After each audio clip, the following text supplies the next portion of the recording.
PCN is brought to you in part by the following underwriters.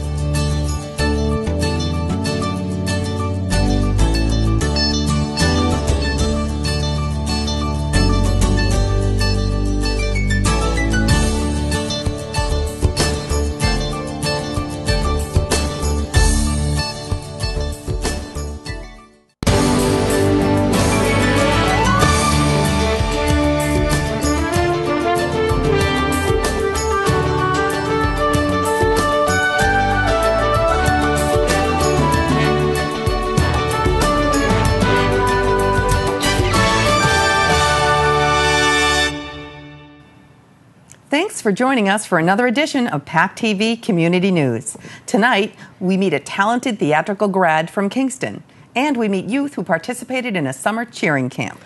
We bring you to a peer dedication, hear about plans for Plymouth's 400 celebrations, and learn about a program that helps people with disabilities stay in their homes. Our Town Talk segment tonight brings Plymouth's Town Manager Melissa Arrighi right here into our studio. And it's all coming up on this week's PACTV Community News. And now we begin tonight with some hot summer read suggestions from the Duxbury Library. PCN visited the Duxbury Library to hear about their Hot Summer Reads and Book Breeze summer reading programs.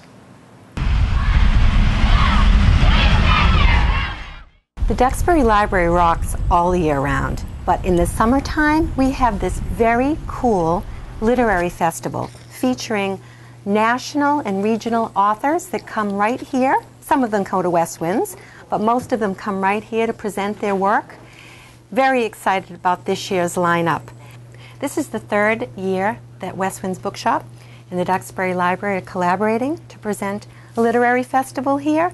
This year it kicks off on June 11th with Patri Francis. She's written this book, The Orphans of Race Point, set in our beloved Massachusetts, right at the tip of Cape Cod. Hope to see you at the event. The Hot Summer Read program starts for the summer, which we kind of figure is Memorial Day. So we're going to have all the books out on the floor for Memorial Day.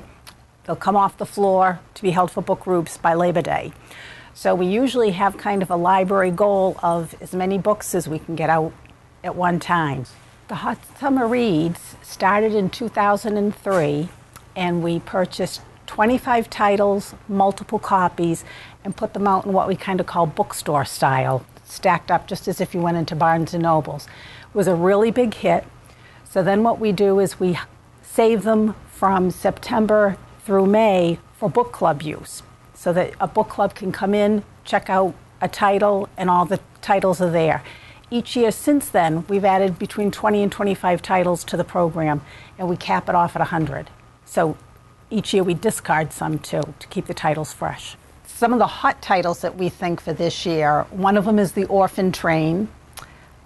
Gillian Flynn, Sharp Objects, we think is going to be another hot one, only because it's by the same author that wrote Gone Girl, which was a really hot one. Orange is the New Black, we think will go because there's the TV series. So we think that everybody that's watching the TV series hopefully will come in and read the book. Thomas Jefferson, The Art of Power. People always like historical biographies. So we think this will be a good one. Hot Summer Reads, hot summer, come in, get a book, take it to the beach. As we come to the end of another school year, PCN wanted to catch up with one of our graduating seniors and talk a little about the joys and challenges of following their professional dreams. We stopped in at Silver Lake Regional High School's exceptional theater program to talk with a graduating theater student about her aspirations and the hard choices it came down to in following those dreams. Is that height okay? Yes. I mean, if you're not, then I would just have her not do it if she's really not comfortable. I've been a teacher for 17 years, and I've taught music the whole time, music and theater. And I think there are two really important things that I do with my job. I make music with all kids, regardless of ability, regardless of level. You know, we do most of our shows where we don't cut anybody from. So I try to provide that arts education for every single kid, and I love that part of my job. What I love about theater most is being able to really fulfill this role to the fullest and not be yourself for a few hours. What are the strongest words that, like, if you were sitting in the audience and someone was singing that to you, what are the strongest words that would make you really feel?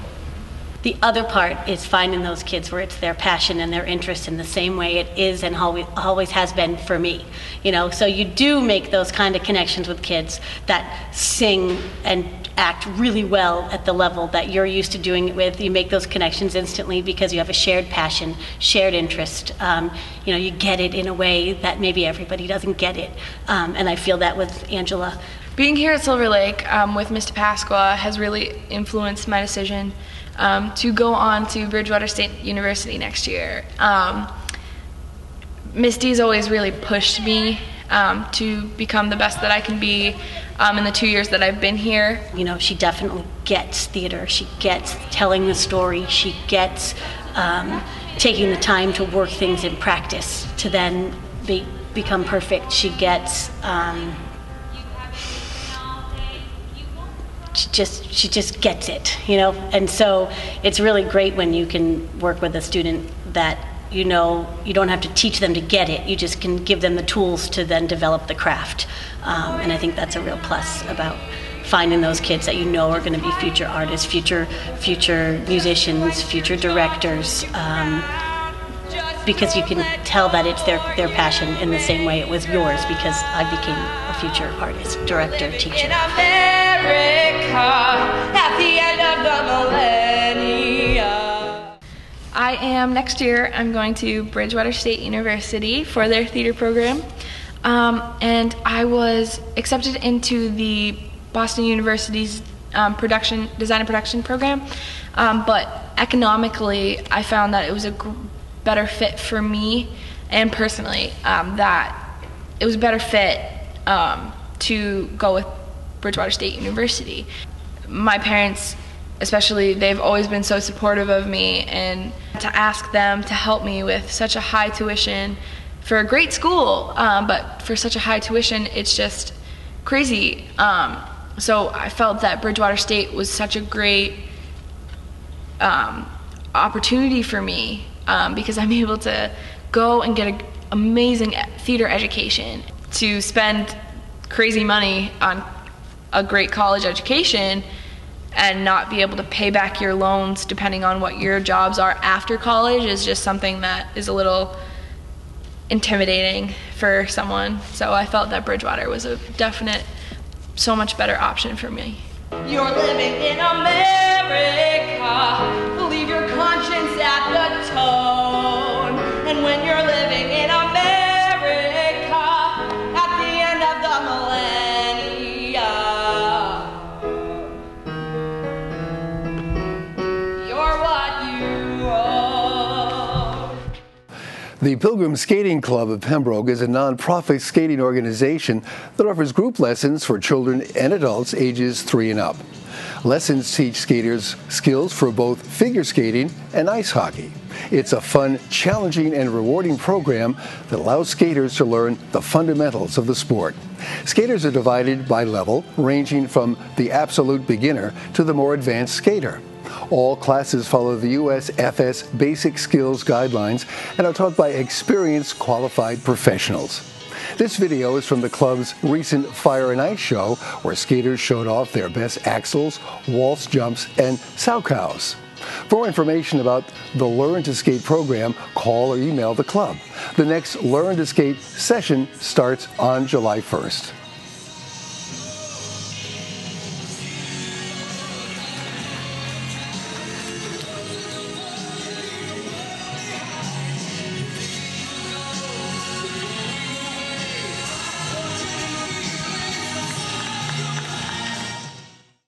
In the year 2020, Plymouth will celebrate its 400th anniversary, which will not only be huge for Plymouth, but for the state of Massachusetts as well. An organization has been formed to work on the plans for the year-long celebration and how to make it one of the most memorable events for the state's tourism industry.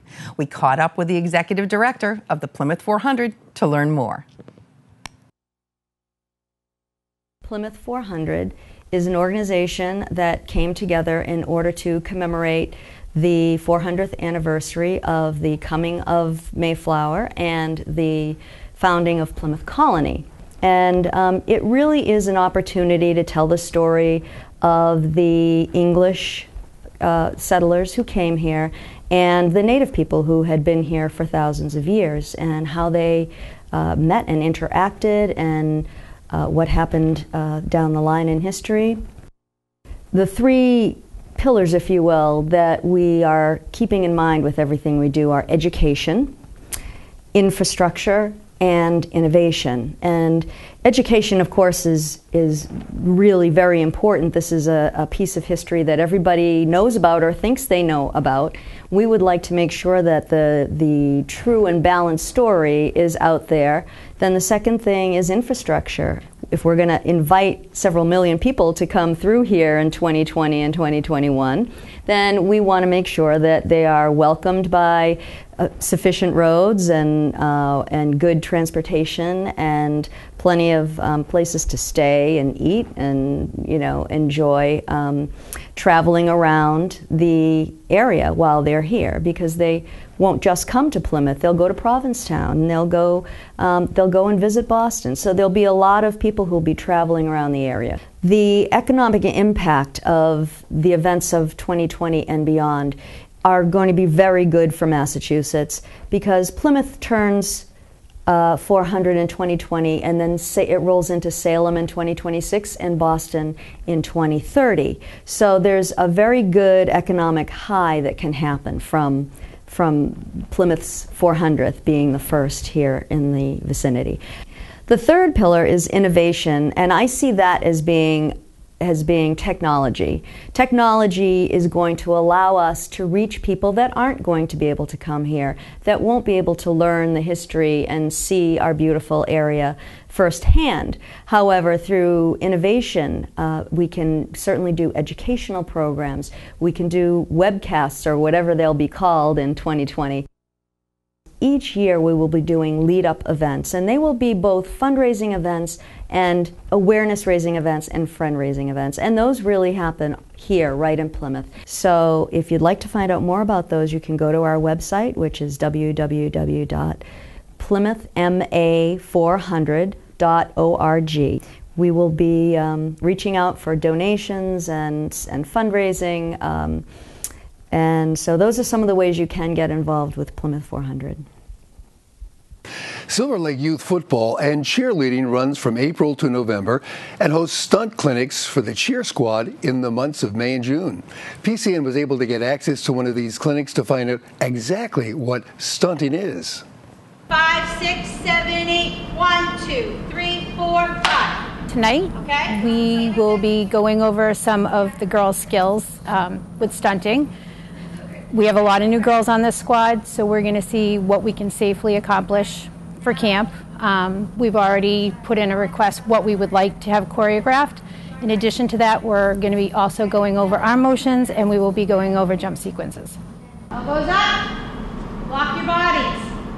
5, 6, 7, 8. 1, 2, 3, 4, 5. Nice. Now listen, faces. Faces, I need you to listen.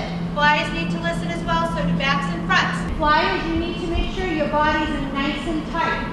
Okay? You squeeze your arms to your sides on the way up and clean. Right? This happens to be our midget squad, made up of 7th and 8th graders. We do a few stunt clinics ahead of our regular season, which starts in August, to sort of get them ready for camp. And it helps them condition. It allows the coaches some opportunity to see what the girls have remembered, need to learn, and they will also practice their stunting. These 3 stunt groups, Kimmy's group, Maddie's group, Nicole's group. Flyers are going to be like this.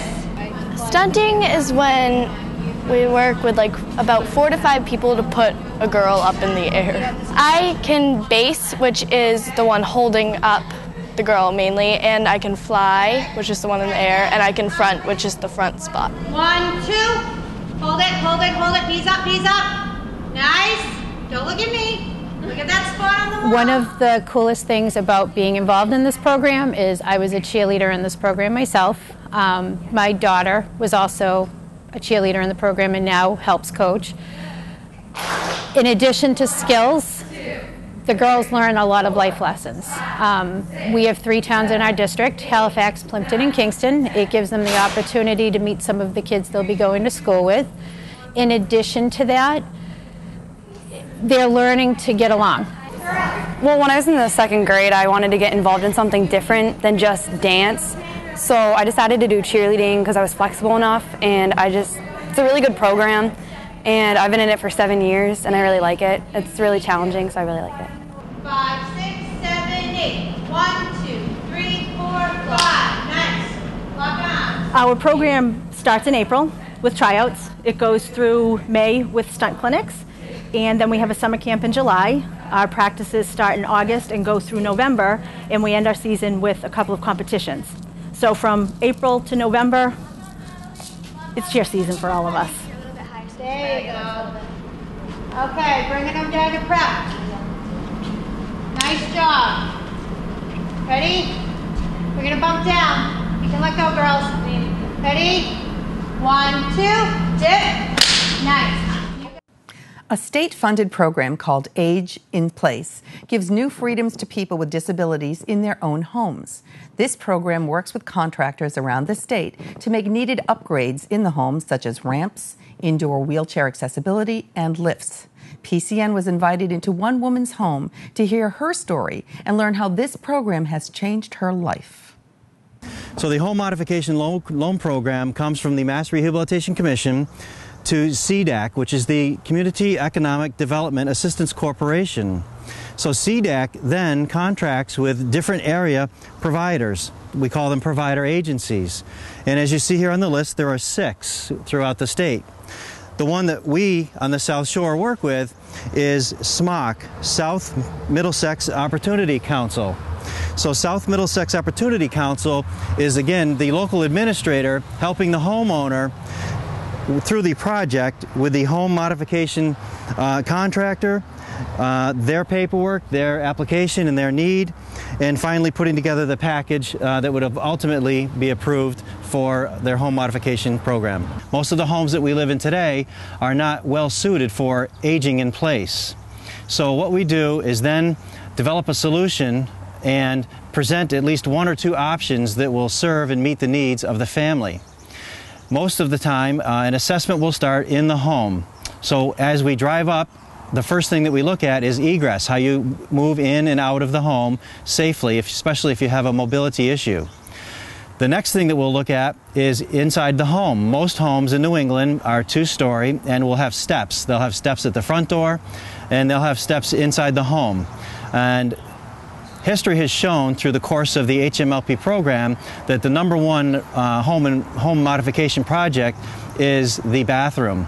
I think we all know that they can be slippery, it is wet, and there's a lot of hard surfaces, and frankly, most bathrooms are not large enough to have a person with a mobility issue, their equipment, and a caregiver in that room all at the same time safely. So here we are in my bathroom. That was done for me by Age in Place, and it's very handicapped accessible. I have my sink over here that has a towel rack right on it. I have my toilet, as you can see. My washer and dryer stackable is over here in the corner, and then I have a huge shower that has bars in it for safety issues. And it's, as you can see, very large room, and it's very comfortable, very accessible. They've done things for me. They put up little shelves so I could have my little toiletries or pitches or whatever I like. So it can go up or down like that so that I can see myself in it instead of most mirrors are just rigid and hanging on the wall, but this swivels. I have the towel rack that's attached right to the sink so that I can have my towels right here for me. Everything is very accessible for me. I'm not able to stand up and pivot, so I have to do what they call a slide, like on a slide board, and that's how I get into and out of my shower and to the bathroom. I just kind of slide over, and I'm independent in most ways like that. I don't really need help doing that. I do need help with other things because I'm not allowed to stand, but it all works out really well, and I'm very, happy and proud to get to know the people at Age in Place, as well as been able to have the government program to help me out to do this, this remodeling in my home, so I could come home and not live the rest of my life in a nursing home. What I do as the Certified Age in Place Specialist is bring the challenges of the home to the needs of the family and put together a construction project that will make sense and make everybody safe and comfortable in their home. Cheryl Smith's project was a pretty typical project. Again, we had a ramp that we built in the front yard, specially angled to suit her needs, and we added a bathroom modification with a washer and dryer on that main floor. Not only do I get a lot of satisfaction, my crew, if you will, they get a lot of satisfaction. Again, they bond with the homeowners, they're very polite in the home, and there's a definite connection that we've made in every home that we go into. And again, I thoroughly enjoy the work that I'm able to do for these people, and so does my staff. On Saturday, May 31st, the town of Kingston took time to honor one of its most dedicated public servants who passed away last summer. The event was open to the public, including PCN's Brian Sullivan, who was there to take it all in. And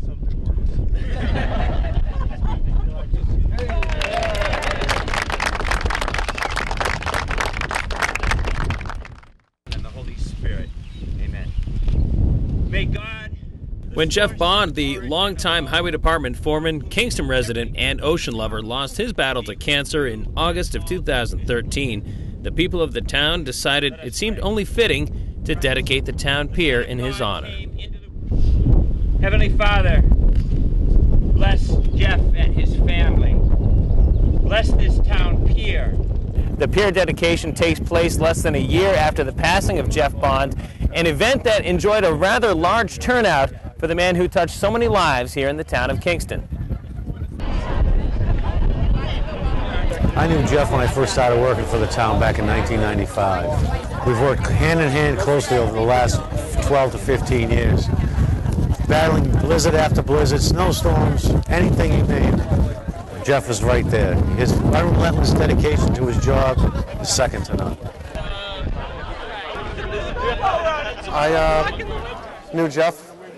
He was a very close friend of mine. I'm so glad that they're doing this for him. Great guy. He loved the pier, loved his family, loved his friends. He's a very great guy. This is a wonderful event for Jeff Bond. The dedication went flawlessly. The Dina is now open, the wharf, so I think it's something that the townspeople will really take to, come down here, enjoy the day, bring a little picnic, sit out by the water, or get in a boat and go out into the harbor. It's a wonderful, wonderful event. It's so nice to see so many people from the town come forward to join us in this dedication. Reporting from the town pier in Kingston, I'm Brian Sullivan, PACTV Community News. Our Town Talk segment today comes live from our studio with Melissa Arrighi, who's the Plymouth Town Manager. Welcome, Melissa. Thank you. So good to have you here on set. Melissa's going to talk to us tonight about a couple different subjects, including the Stevens Field event, Burial Hill, and the parking garage. So why don't we start with Stevens Field and tell me what it is, where it is, and what's going on. Stevens Field is one of the most exciting projects, in my opinion, that's going on in the downtown waterfront area. And the reason for that is it's really Plymouth's last waterfront park and that immediate vicinity. And it anchors one park that we already have just completed about a year ago that's really popular, Nelson Park and Stevens Field. Now, this is different than Nelson Park because it's a neighborhood park. There's an active neighborhood and residents in that community, and typical Plymouth, they're very engaged. We've reached out to them and asked them to give of their time and donate some of their input to what we should build there, and they've really come together and done that. So David Gould, our Director of Marine and Environmental Affairs, has been working with the Stevens Field group with the support of the Community Preservation Committee, which has done so much in Plymouth. Right. So they've been very helpful in getting the design stages down, and I expect that we'll start to see an actual architectural drawing, rendering, and design for the park in the next couple of weeks. Can you give us any idea what I do when I go to this park? What's going to be there? You want me to slip out all the secrets ahead of time? A couple things. We'll be able to have courts. We'll be able to have a softball field. We'll have tennis courts there. We'll move the parking to the back so that you can much more enjoy the ocean area. Certainly, we have a concession stand down there. I hope to see that continue, although I am not going to reveal completely everything that's in those plans yet. Awesome. That sounds great. It is. And when is this supposed to be done? Well, we have the funding together for this portion of it, and we believe we'll have the funding for the next stage. So I would be very surprised if it wasn't completed by next summer. Perfect. It obviously won't be in time for this year. 2015. That's We're right. shooting for. Okay. What about Burial Hill? Tell me about that project. I love Burial Hill. Okay. What is it? For those who don't understand, what is it? Burial Hill is a staple right in the heart of our downtown, right near the 1820 courthouse. It's an area where I like to run in the morning. It's beautiful. I don't think that we have in the past been able to put as much resources as we should have into the site. And certainly we know it's an area where tourists go, students who are looking at archaeological issues. Some of our young students in our Plymouth school system will be able to go up there and see the art of cleaning a stone and how we respect the area. But for the first time in decades, the town meeting has made a real commitment, financial commitment, to the restoration of some of the stones up there. So you're going to see over the next couple months that we will be looking to bring a company in to restore about 1,000 stones. Wow. That's going to make a huge difference in the look of the area. In addition, our DPW director, Jonathan Beater, is looking to add some lighting, beautify some of the walkways, and you can't talk about Burial Hill in the town of Plymouth without speaking about the Friends of Burial Hill. Like I mentioned earlier with Stevens Field, you have active participants in the town of Plymouth, residents that live here and love it and don't mind becoming engaged in what one could call some of the bureaucratic process. And we appreciate that. The Friends of Burial Hill have been wonderful, both to staff and to the community at large, and they will assist us with these changes. And when is this supposed to be done? That will take longer. The restoration of stones is something, it's hard to determine how long each will take. So I think that we'll see work being done up at Burial Hill over the next 18 months. And in my opinion, and I hope as the town manager, to see work there continue. I don't want to stop with this project. I think there's so much that we can do at Burial Hill that will complement both work we need to commit to for the 1749 courthouse, which is to one side of it, and then to the north side is that 1820 courthouse, which will become the future Plymouth Town Hall. Right. Oh, that's exciting. And quickly, the parking garage? Yes. What is it? Plymouth has been talking about parking in the downtown waterfront area for more years. Yes, I can't imagine. You talk to longtime Plymouthians when you run into them at the local coffee shop, and that's what they want to talk about. The parking garage has made it to a stage that we haven't seen before. Not only has a location been determined, finances have been, for the most part, secured with the Plymouth Growth and Development Corporation. They engage Park Plymouth, which is the company that runs all Plymouth public parking from JB's Corner through to North Plymouth.